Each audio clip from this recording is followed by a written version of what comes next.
السلام علیکم دوستو حج کے مبارک موقع پر جناب سلمان اظہری صاحب کا حج کے موقع پر ایمان افروز بیان آئیے دیکھتے ہیں اور روحانی پاکیزگی حاصل کرتے ہیں۔ آئیے دیکھتے ہیں۔ اللہ فرماتا ہے سب سے پہلے اس روئے زمین پر جو گھر بنا ہے وہ خانہ کعبہ ہے جو مکہ میں بنا ہے، کس لیے؟ کہ وہ پوری دنیا کے لیے ہدایت کا ذریعہ بنے اور برکت کا ذریعہ بنے، اور اللہ فرماتا ہے اس میں کھلی ہوئی نشانیاں ہیں۔ خانہ کعبہ کو اللہ فرماتا ہے اس میں کھلی ہوئی نشانیاں ہیں۔ صفا اور مروہ کو کہتا ہے رب تعالیٰ کہ یہ اللہ کی نشانیاں ہیں۔ کیوں میرے عزیزو؟ ایک بات یاد رکھیں، اسلام بھیڑ سے نہیں چلتا، اسلام آتھینٹک چیزوں پر چلتا ہے، اس کی جڑیں مضبوط ہیں، یہ حقانیت کی بنیاد پر چلتا ہے۔ بے شک میں جو بات عرض کر رہا ہوں وہ یہ ہے کہ صفا اور مروہ دو چھوٹی پہاڑیاں ہیں، اب تو ان کی اونچائیاں سب ختم کر دی گئیں، تھوڑی تھوڑی سی نشانیاں باقی رکھا ہے ایک سعودی گورنمنٹ نے، باقی سب تو مٹا دیا۔ صفا اور مروہ پر کیا ہوا کیا تھا آپ کو یہ بھی پتا ہے۔ سیدہ ہاجرہ حضرت ابراہیم علیہ السلام کی اہلیہ، حضرت اسماعیل علیہ السلام کی ماں، 6 ماہ کے حضرت اسماعیل علیہ السلام، قریب چھوٹے سے بچے، ان کی پیاس کی شدت کو بجھانے کے لیے وہ دوڑ لگا رہی تھیں۔ کبھی صفا پر چڑھ کر دیکھتی کہ کہیں پانی نظر آتا ہے، وہاں سے بھاگتی ہوئی مروہ کی طرف جاتی ہیں۔ یہ دونوں پہاڑیوں میں تقریباً آدھا کلومیٹر کا فاصلہ ہے، یا ہو سکتا ہے اس سے تھوڑا آس پاس ہوگا، 500 سے 700 میٹر کے درمیان ایک پہاڑی سے دوسری پہاڑی۔ صفا پر چڑھتی پھر مروہ پر جاتی، پھر مروہ سے صفا کی طرف، لیکن اسماعیل علیہ السلام کو خانہ کعبہ کے قریب وہ سلا کر رکھی ہوئی تھیں زمین پر۔ روایات میں ہے کہ انہوں نے 7 چکر لگائے، پھر اللہ تعالیٰ نے اسماعیل علیہ السلام کی ایڑیوں کے نیچے سے زمزم کا پانی پیدا فرمایا، جس کو آج پوری دنیا پیتی ہے، سیراب ہوتی ہے، برکتیں بھی حاصل کرتی ہے۔ اب مجھے جو بات عرض کرنی ہے وہ یہ ہے کہ سیدہ ہاجرہ نے دوڑ لگائی اسماعیل علیہ السلام کی پیاس بجھانے کے لیے، صفا سے مروہ، مروہ سے صفا، صفا سے مروہ، مروہ سے صفا، یہ ٹوٹل 7 چکر ہوئے۔ اس کے بعد یہ بات اس واقعے کو ہو کر کے ہزاروں سال ہو گئے، لیکن آج بھی حاجی وہاں پر دوڑ لگا رہے ہیں، ہر عمرہ پر جانے والا وہاں پر دوڑتا ہے۔ میرے عزیزو یہ کیا بات ہے؟ اللہ تعالیٰ نے اپنی اس محبوب بندی کی ادا کو قیامت تک آنے والے حاجیوں کے لیے واجب کر دیا۔ یہ اللہ کی نشانی ہے، دونوں پہاڑیاں۔ اب تم دوڑو گے، جو بھی حج کے لیے آئے گا، عمرہ کے لیے آئے گا، دوڑے گا۔ اب مجھے آپ یہ بات بتائیں، کیا آپ بھی کسی کی پیاس بجھانے کے لیے دوڑتے ہیں؟ کیا آپ بھی وہاں پر کسی کو پانی پلانے کے لیے دوڑتے ہیں؟ نہیں، آپ سب کو پتا ہے ہم آج وہاں پر دوڑ کسی کی پیاس بجھانے کے لیے نہیں، بلکہ اللہ کی ایک محبوب بندی کی ادا پر عمل کرنے کے لیے دوڑتے ہیں۔ اب بات ایک نکتے کی میں عرض کرتا ہوں۔ اللہ کی نشانیوں میں سے ایک نشانی ہے، کیا ہے؟ صفا اور مروہ۔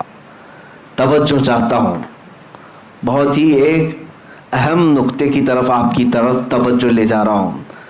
اسماعیل علیہ السلام کون ہیں؟ اللہ کے نبی ہیں، بلکہ ابھی شیر خوار ہیں، دودھ پیتے ہوئے ہیں۔ اب یہاں سے مفسرین فرماتے ہیں سیدہ ہاجرہ وہ نبی نہیں ہے، نبی کی بیوی ہیں اور نبی کی ماں ہیں، لیکن جو دوڑ لگا رہی تھی کس کے لیے دوڑ لگا رہی تھی؟ اسماعیل علیہ السلام کے لیے۔ مفسرین فرماتے ہیں ایک نبی کی پیاس کے لیے اگر کوئی دوڑے تو اللہ اس کو نشانی بنا دیتا ہے۔ ایک نبی کی پیاس کے لیے اگر کوئی دوڑے اللہ اس کو نشانی بنا دیتا ہے۔ اے میرے عزیزو، اگر میرے مصطفیٰ کی عزت کے لیے کوئی دوڑے تو یاد رکھنا قیامت تک اس بندے کو بھی اللہ نشانی بنا دیتا ہے۔ عزیزان گرامی وقار، توجہ چاہتا ہوں، صفا اور مروہ کو اللہ تعالیٰ نے کیا فرمایا؟ اللہ کی نشانیاں ہیں. توجہ ہے میری طرف؟ میں کچھ چیزیں سمجھا کر کے جاؤں گا. اللہ جلد آپ کو حج نصیب فرمائے اور خانہ کعبہ اور مدینہ طیبہ کی حاضری ہو تو میری یہ باتیں آپ کے کانوں میں گونجتی رہیں کہ دیکھنا ہے تو ہمیں کیا دیکھنا چاہیے. صفا مروہ ضرور دیکھیں، لیکن یاد ضرور کریں کہ نبی کے لیے دوڑ لگانے کی وجہ سے 3000 سال بھی گزر جائیں تو وہ پرانا نہیں ہوتا. نہ حضرت حاجرہ کی یاد پرانی ہوتی ہے. اب میں آگے اور ایک بات عرض کرتا ہوں. اللہ تعالیٰ فرماتا ہے وَاتَّخِذُوا مِن مَّقَامِ إِبْرَاهِيمَ مُصَلًّى. کعبے کے سامنے آج بھی گولڈن کلر کا ایک چھوٹا سا مینار دیکھتے ہوں گے جس کو مقام ابراہیم کہتے ہیں. مقام ابراہیم کیا ہے؟ اس میں ایک پتھر رکھا ہوا ہے جس پہ حضرت ابراہیم علیہ السلام کے دونوں پیروں کے صاف نشان ہیں، صاف نشانیاں ہیں. وہ پتھر آج بھی محفوظ ہے. اور قرآن میں اللہ فرماتا ہے مقام ابراہیم کو اپنی نماز کی جگہ بنا لو. جو بھی حاجی، جو بھی ایک معتمر عمرہ کرتا ہے، طواف کے بعد مقام ابراہیم کے پاس آ کر کے 2 رکعت ضرور پڑھتا ہے. وہاں پر 2 رکعت پڑھنے کا حکم ہے. کعبہ سامنے ہے لیکن اللہ فرما رہا ہے مقام ابراہیم کے پاس، مقام ابراہیم کے پاس پڑھو 2 رکعت. قرآن کی آیت میں بتا رہا ہوں وَاتَّخِذُوا مِن مَّقَامِ إِبْرَاهِيمَ مُصَلًّى. اپنی نماز کی جگہ بناؤ مقام ابراہیم کو. اب وہ پتھر کی ایک تاریخ یہ ہے کہ ابراہیم علیہ السلام اس پتھر پر کھڑے ہو کر کعبے کی دیواریں بلند کرتے تھے. دیوار جتنی بلند ہوتی تھی پتھر بھی اونچا ہو جاتا تھا. جب ابراہیم علیہ السلام کو اترنا ہوتا تو پتھر چھوٹا ہو جاتا تھا. وہ فلیکسیبل سیڑھی کی طرح تھا، خود اونچا ہوتا تھا اور خود نیچے ہو جاتا تھا. اب یہ پتھر ابراہیم علیہ السلام کی خانہ کعبہ کی تعمیر کرنے کی نشانیوں میں سے ایک نشانی رکھی گئی ہے، محفوظ ہے. تو میں آپ سے پوچھتا ہوں کیا وہ پتھر اتنا افضل اسی لیے ہے کہ اس پر کھڑے ہو کر ابراہیم علیہ السلام نے کعبے کی تعمیر کی؟ میرے عزیزوں مشہور تو یہی ہے، لیکن عشق والوں کی زبان سے پوچھیں تو ان کی تحقیق میں ایک اور باب کا اضافہ بھی ہوتا ہے. فرماتے ہیں مفسرین کہ اس پتھر کی ایک یادگار اور بھی ہے. صرف کعبے کی تعمیر نہیں ہوئی اس پتھر پر کھڑے ہو کر، بلکہ جب خانہ کعبہ کی تعمیر مکمل ہوئی تو اس پتھر پر کھڑے ہو کر ابراہیم علیہ السلام نے ایک دعا کی تھی.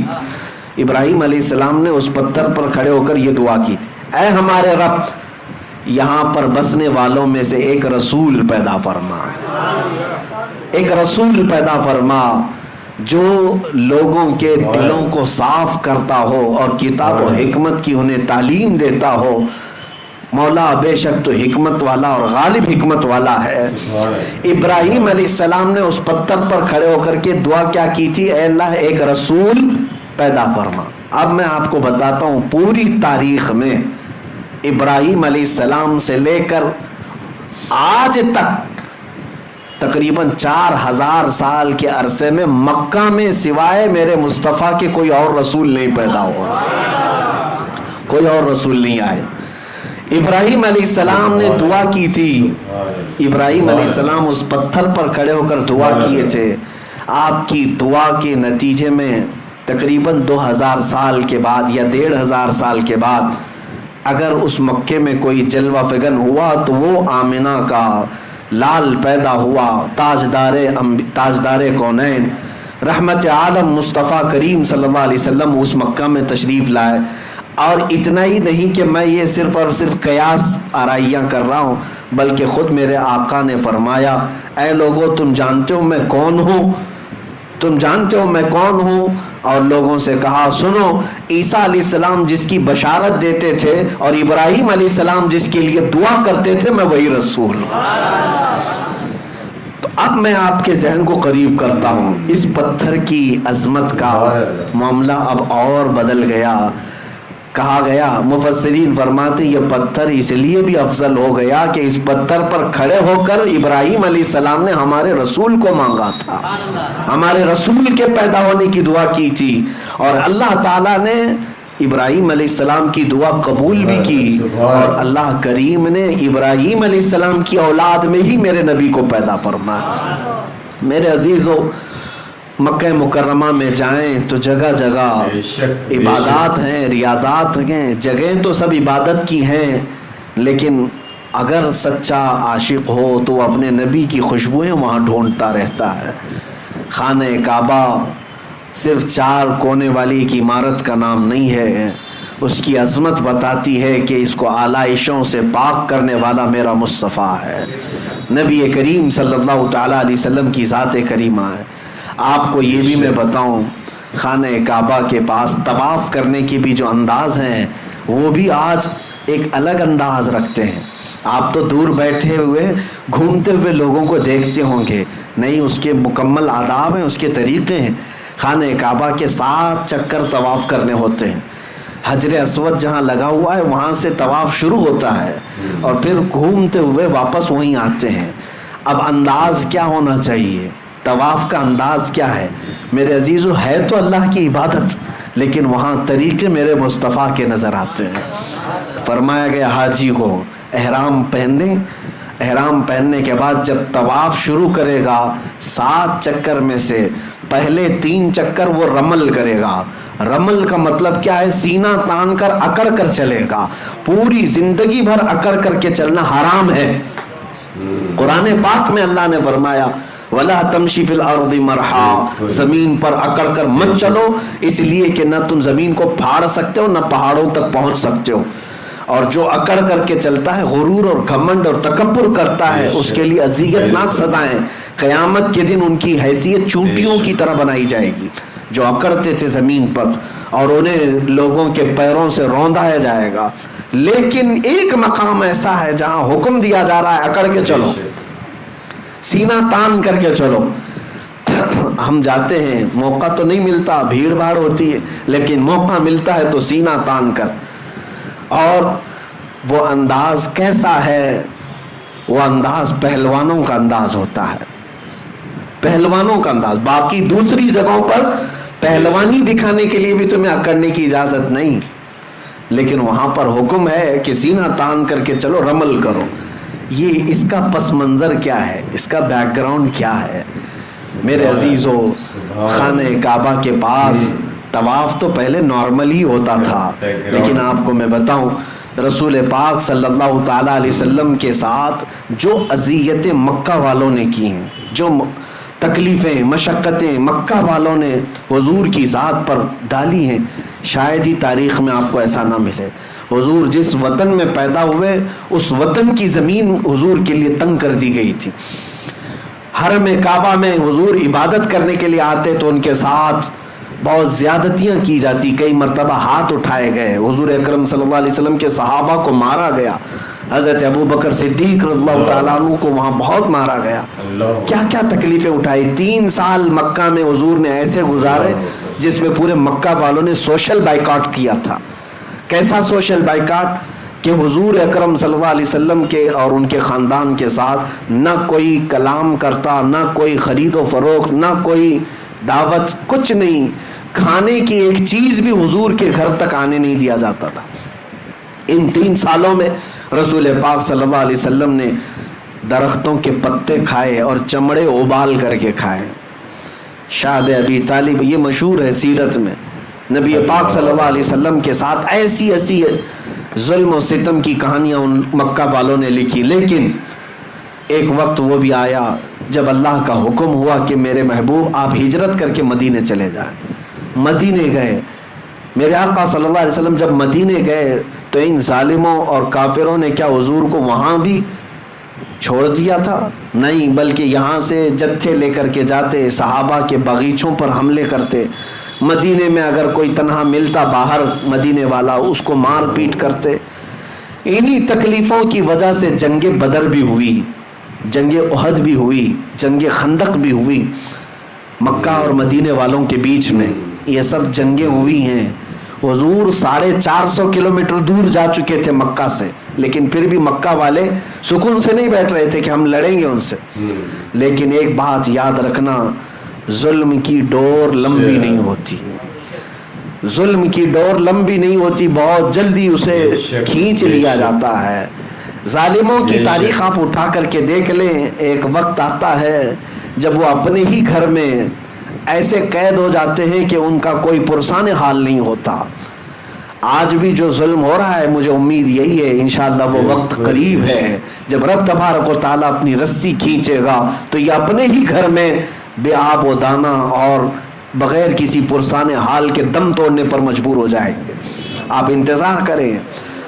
ہاں، جب بھی اہل حق کے ساتھ ظلم بڑھتا ہے تو زیادہ نہیں، تھوڑے دنوں تک یہ ظالموں کو اللہ ڈھیل دیتا ہے، اور یہ ہماری آزمائش بھی ہوتی ہے۔ ظالم ہرگز یہ نہ سمجھے کہ وہ جو کر رہا ہے وہ سب اچھا ہے، بلکہ آج تو کچھ بھی نہیں ہے، اس سے بڑے بڑے فرعون، شداد، ہارون، حامان، قارون سب آ کر کے گئے، ان کے پاس مال بھی تھا، تخت بھی تھا، تاج بھی تھا، سب تھا، لیکن اپنے ظلم کی وجہ سے وہ باقی نہیں رہے۔ میرے عزیزوں، 6 سال گزرے ہجرت کے، 6 سال حضور پاک صلی اللہ تعالیٰ علیہ وسلم 6 سال کے بعد مکہ مکرمہ واپس تشریف لائے 10,000 صحابہ کے ساتھ۔ نہ کوئی جنگ، نہ کوئی جدال، نہ کوئی قتل و قتال۔ حضور پاک صلی اللہ تعالیٰ علیہ وسلم کے ساتھ 10,000 صحابہ تھے، مکہ فتح ہو چکا تھا۔ وہ مکہ والے جو ہمیشہ لڑ رہے تھے جماعت جماعت بنا کر کے، وہ بیچارے ٹکڑوں میں بدل گئے ہیں، سب میں آپس میں نفرت پیدا ہو گئی، خاندانوں میں درار، اور حضور پاک صلی اللہ علیہ وسلم کی اس جماعت کا مقابلہ کرنے کی سکت بھی نہیں رکھتے تھے۔ مکہ فتح ہوا، وہ صحابہ جو مکہ میں مارے گئے تھے، پیٹے گئے تھے، ان کا مال، ان کی جائیدادیں ہڑپی گئی تھی، وہ سب صحابہ واپس آئے ہیں۔ سوچیں آپ، تصور میں جائیں، جن صحابہ کو گھر بار سب چھوڑ کر کے مدینے جانا پڑا تھا، آج 6 سال کے بعد جب وہ واپس آئے، ان کے ساتھ کتنی خوشیاں تھی جانتے؟ ایک تو اپنا وطن، ایک تو اپنا آبائی گھر مل رہا ہے، اپنی وہی پہچانی ہوئی زمین، اس پر پلس یہ ہے کہ خانہ کعبہ آج کھلا ہوا مل رہا ہے، جہاں پر آنے پہ ان پر پابندی تھی آج ان کے ہاتھوں میں ہے، اذان یہ دے سکتے ہیں، نماز یہ پڑھ سکتے ہیں۔ کتنی خوشیوں کا وقت ہوگا۔ یہ وہ وقت تھا فتح مکہ کا، جب رسول کریم صلی اللہ علیہ وسلم کے یہ صحابہ 10,000 کی تعداد میں تھے، خانہ کعبہ کے اندر داخل ہوئے ہیں۔ صحابہ کی کیفیت ہی الگ تھی، وہ وجد میں تھے، کوئی دیواریں چومتا، کوئی مٹی اٹھا کر چومتا تھا کہ مجھے اللہ تعالیٰ نے میری نعمت واپس عطا کی۔ انہی میں سے کچھ صحابہ ایسے تھے جب ان کافروں اور مشرکوں کو دیکھ رہے تھے جو ہتھکڑیوں میں تھے، آج مجبور تھے، تو ان کے سامنے سینہ تان کر کے طواف کرنے لگ گئے، اکڑ کر کے طواف کرنے لگے۔ طواف تو ہو ہی رہا تھا، حضرت عمر فاروق رضی اللہ تعالیٰ عنہ بیچ میں آ گئے، اس صحابی کے، حضرت سعد اور ایک صحابی تھے، کہا کہ یہ کس انداز سے چل رہے ہو تم؟ حضرت عمر آ کر روکنے لگے، یہ کس انداز سے آج تم چل رہے ہو؟ یہ طواف کا طریقہ ہے۔ تو حضرت عمر جب روکنے لگے، میرے مصطفیٰ کریم صلی اللہ علیہ وسلم نے پیچھے سے پکارا اور کہا، عمر چھوڑ دو، اس کی ادا کو اللہ بھی پسند کر رہا ہے۔ اللہ کو یہ پسند ہے کہ اس کے دشمنوں کے سامنے سینہ تان کر کھڑے رہیں، اللہ کو یہ پسند ہے۔ اللہ تعالی ہمیں ہمیشہ دشمنوں کے سامنے اسی طرح سے زندہ رکھے۔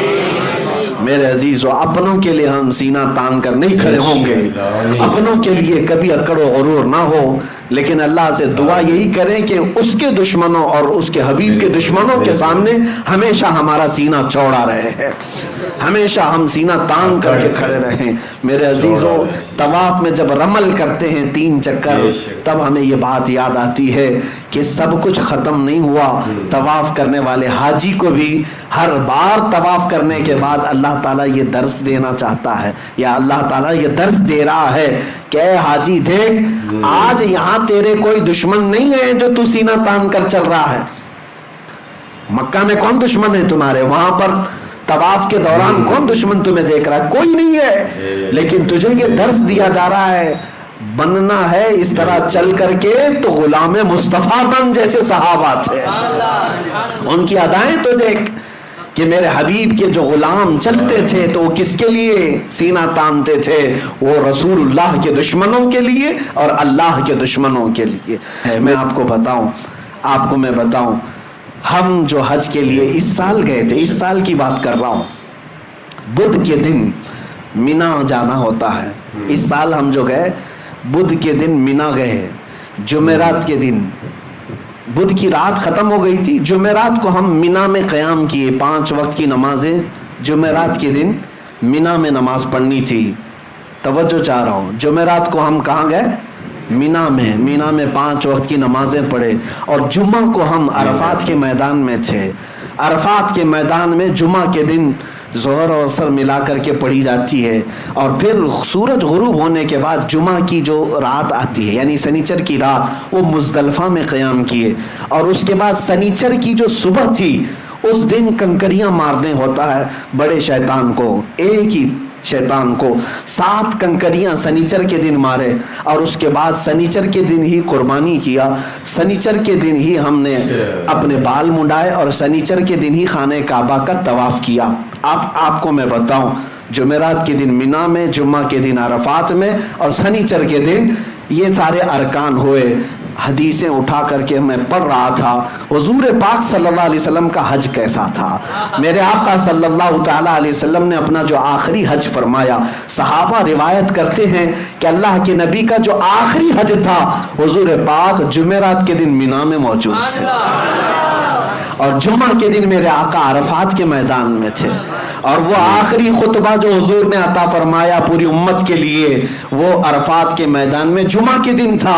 اور جمعہ کے دن سورج غروب ہوتے ہی جو سنیچر کی رات آتی ہے، میرے آقا نے مزدلفہ کی طرف کوچ فرمایا، مزدلفہ میں رات گزاری. اور جب سنیچر کی صبح ہوئی حضور پاک نے کنکریاں ماری اس شیطان کو، رجیم کو. اور سنیچر کے دن ہی میرے آقا نے قربانی بھی فرمایا، بال بھی حلق فرمائے اور سنیچر کے دن ہی خانہ کعبہ کا طواف بھی فرمایا. میرے عزیزو، اس حج کو حج اکبری کہتے ہیں، عام زبان میں حج اکبری کہتے ہیں. میں اس بات پر رشک کرتا ہوں کہ مولا کریم ہمیں اس سال تو نے جو حج ادا کیا وہ میرے مصطفیٰ کی سنت پہ عمل کا بھی موقع عطا فرما. حج تو حج ہے، کسی بھی دن کریں، جب بھی وہ حج آئے، حج کا دن جب بھی آئے. لیکن جب یہ میچ ہو جائے تو عاشقوں کی بات ہی کچھ اور ہوتی ہے. وہ دن جب آتے ہیں تو یاد آتی ہے کہ آج بھی جمعہ ہے، آج عرفات کا دن ہے اور آج ہی کا وہ دن تھا جب میرے مصطفیٰ عرفات کے میدان سے خطبہ دے رہے تھے. میرے عزیز و حج اللہ کی عبادت ضرور ہے لیکن میرے مصطفیٰ کی یادوں میں بسی ہوئی ہے، حضور کی یادوں میں اور خوشبوؤں میں بسا ہوا وہاں پر ماحول ہے. بہرحال یہ ارکان ادا کرنے کے بعد یقیناً سعادتیں اگر اور قبولیت کی سندیں اگر کہیں ملتی ہیں تو گنبد خضرا کی چھاؤں میں ملتی ہیں. یقیناً ایک حاجی جب رخت سفر باندھتا ہے طیبہ کی طرف، حرم کعبہ کی زیارتیں مکمل ہونے کے بعد عجیب سی کیفیت ہوتی ہے، عجیب سی کیفیت ہوتی ہے. جب وہ نکلتا ہے تو وجد میں ہوتا ہے، خوشیاں منا رہا ہوتا ہے. اور جس کے دل میں میرے آقا کی بارگاہ میں پہنچنے کی آس لگی رہتی ہے وہ منٹ منٹ گنتا رہتا ہے، ہر گھنٹے پوچھتا رہتا ہے ابھی مدینہ کتنا باقی ہے، ابھی کتنا باقی ہے. بسوں میں بیٹھے ہوئے حاجی کلومیٹر کے بورڈ کو دیکھتے رہتے ہیں، ابھی مدینہ 200 کلومیٹر باقی رہ گیا، 150 باقی رہ گیا، 100 باقی رہ گیا. کم از کم 6 گھنٹے یا 7 گھنٹے سفر کے بعد بسوں میں حاجی جب مدینے کی سرحدوں میں پہنچتے ہیں، اگر شام کا وقت ہوتا ہے تو بولنے کی ضرورت ہی نہیں ہوتی حاجیوں کو، بلکہ پورے مدینے کی طرف نظر کرتے ہیں تو صرف روشنی ہی روشنی ہوتی ہے، صرف لائٹ ہی لائٹ نظر آتی ہے. لیکن اس میں بھی میں نے محسوس کیا ہے کسی حاجی کو یہ بولنے کی ضرورت نہیں پیش آتی کہ حضور کی مسجد کدھر ہے، بلکہ ان ہزاروں لاکھوں لائٹوں میں بھی حاجی آسانی سے پہچان لیتا ہے میرے مصطفیٰ کی مسجد نبوی نظر آ رہی ہے. تقریباً وہ ابھی 10-12 کلومیٹر دور ہی ہوتا ہے، لیکن اسے مینار نظر آتے ہیں اور وہ پہچان لیتا ہے۔ میں نے کئی حاجیوں کو محسوس کیا ہے جو زندگی میں پہلی مرتبہ جا رہے ہیں، جنہوں نے کبھی مدینے کی وادیوں کو دیکھا نہیں، ان کو بھی آپ کچھ نہ بولیں، بس میں بیٹھے رہیں، تھوڑی دیر کے بعد وہ وجد میں اچھلتا ہوا کہے گا، مولانا وہ جو روشنی نظر آ رہی ہے کیا یہی مسجد نبوی نہیں ہے؟ ہم نے محسوس کیا کہ سچی غلامی ہو تو بڑی دور سے بھی نظر آتی ہے۔ میرے آقا کو پہچاننے کے لیے غلام، میرے عزیزو، آج میں یہ کہہ رہا ہوں کہ مسجد نبوی کی لائٹنگ دیکھ کر کے جب دور سے غلام پہچان لیتا ہے تو میدان محشر میں وہ حقیقی چہرے کو دیکھ رہا ہوگا۔ اس چاند سے زیادہ چمکنے والے چہرے کو دیکھے گا تو کیا امتی نہیں پہچانے گا؟ عزیزان گرامی وقار، ہم اسی آس میں جیتے ہیں کہ وہ آقا تشریف لائیں گے اور اپنے جلوہ جہاں آرا سے ہم سب کو مشرف کریں گے۔ مدینہ طیبہ کی حاضری یقیناً یہ ادب کی حاضری ہے۔ بارگاہ مصطفیٰ میں جب ہم حاضر ہوتے ہیں دو کیفیتیں ہوتی ہیں، ایک خوشی کی بھی اور ایک رکت کی بھی۔ خوشی کی کیفیت اس لیے کہ اب جہاں مجھے اپنی زندگی میں سب سے اخیر پہنچنا ہے وہاں میں پہنچ چکا ہوں، اس سے بڑی کوئی اور بارگاہ ہے؟ حضور اکرم صلی اللہ تعالیٰ علیہ وسلم کا مقام و مرتبہ اللہ کے بعد سب سے بڑا ہے، اور دنیا میں ہم اس جگہ پر جب پہنچ گئے ہیں تو خوشیوں کی انتہا نہیں ہوتی، لیکن ساتھ میں ایک رکت بھی طاری ہوتی ہے۔ کبھی ہم اپنی طرف بھی دیکھتے ہیں، کہاں یہ گندے قدم، کہاں یہ مقدس حرم، اور بڑھنے میں کبھی پیر بوجھل ہو جاتے ہیں، آنسو نکل آتے ہیں کہ کہیں میرے آقا صلی اللہ تعالیٰ علیہ وسلم کی نظر پڑے ہم پر تو نہ چہرہ دکھانے کے قابل ہے نہ جسم اس طرح قابل ہے۔ لیکن میرے عزیزو، انہی کشمکش میں ایک محب رسول جب باب السلام میں داخل ہو ہی جاتا ہے، ہزاروں کی بھیڑ میں لگ ہی جاتا ہے، تو دل پر پھر یہ تسلی آتی ہے۔ کس بات کی تسلی آتی ہے؟ یہ سوچنے پر ہم مجبور ہوتے ہیں نہ کوئی عمل ہے سنانے کے قابل، نہ منہ ہے تمہارے دکھانے کے قابل، لگاتے ہیں اس کو بھی سینے سے آقا جو ہوتا نہیں منہ لگانے کے قابل۔ جب یہ بات یاد آتی ہے تو پھر حوصلہ ہو جاتا ہے کہ تجھ سے جو منہ چھپاؤں تو کروں کس کے سامنے یا رسول اللہ، آپ کے پاس نہ آؤں تو پھر کس کے پاس جاؤں؟ اس لیے کہ ہم نے بچپن سے یہی سنا ہے، بے ہنر و بے تمیز کس کو ہوئے ہیں عزیز، ایک تمہارے سوا تم پہ کروڑوں درود، گندے نکمے کمی مہنگے ہیں کوڑی کے تین، کون ہمیں پالتا تم پہ کروڑوں درود۔ نبی پاک صلی اللہ تعالیٰ علیہ وسلم کے دربار میں ہم حاضر ہوتے ہیں تو اسی آس کے ساتھ، یہاں کا جینا تو ہم دیکھ رہے ہیں، یہاں جی کر کے بھی موت کی طرح ہے، مردار کی طرح لوگ جیتے ہیں، لیکن جنت البقیع کو کئی مرتبہ دیکھو تمہاری پیاس نہیں بجھتی، وہ قبرستان ہے اور اس قبرستان کو کچھ بھی سجایا نہیں گیا، صرف اور صرف ریتیلی مٹی کا قبرستان ہے، قبروں کے صحیح نشان بھی نہیں ہے، لیکن میں گھنٹوں کھڑا رہا ہوں قبرستان میں۔ جنت البقیع، سچ کہوں اللہ کی قسم میں کہتا ہوں، بڑے بڑے محلات سے زیادہ مجھے وہ خوبصورت نظر آتا ہے۔ کیوں؟ اس لیے کہ وہاں لیٹا ہوا ہر کوئی قبر میں اگر کچھ دیکھ رہا ہوگا تو اس ہرے گنبد کو دیکھ رہا ہوگا، سامنے ہی گنبد خضرا ہے۔ جتنوں کو بھی وہاں لٹایا جاتا ہے میرے مصطفیٰ کے پڑوس میں لٹایا جاتا ہے۔ میرے عزیزو، حضور کا دربار بھی ہے، صدیق اکبر بھی وہی ہیں، فاروق اعظم بھی وہی ہیں، عثمان غنی بھی اسی جنت البقیع میں ہیں، سیدہ کائنات فاطمہ الزہرا بھی اسی قبرستان میں ہیں، ماں عائشہ صدیقہ وہاں ہیں، حضور کی ساری ازواج مطہرات ہم سب کی مائیں وہاں پر ہیں، حضور کی پھوپھیاں وہاں پر ہیں، 10,000 کے قریب صحابہ وہاں پر موجود ہیں، 1 لاکھ سے زیادہ تابعین اور اولیاء وہاں پر ہیں۔ اگر اس قبرستان میں کوئی دفن ہو گیا تو اس کے وارے نیارے ہیں، میرے عزیزوں کیا پوچھنا اس کے لیے، اس کے بارے نہیں آ رہے ہیں۔ اللہ کریم جب ہماری زندگی ختم ہونے کے قریب آئے تو ہم کو مدینے سے قریب کر دے، میرے مصطفیٰ کے دربار میں سلام پیش کرتے رہے، اور ادھر سے ملک الموت کی طرف سے روح قبض کرنے کا مولا حکم عطا فرمائے، دھوم سے مدینے میں جنازہ نکلے۔ ماشاءاللہ دوستو، بہت ہی روح پرور بیان، بہت ہی تفصیل سے جناب سلمان اظہری صاحب نے حج کے موقع پر یہ خوبصورت بیان دیا۔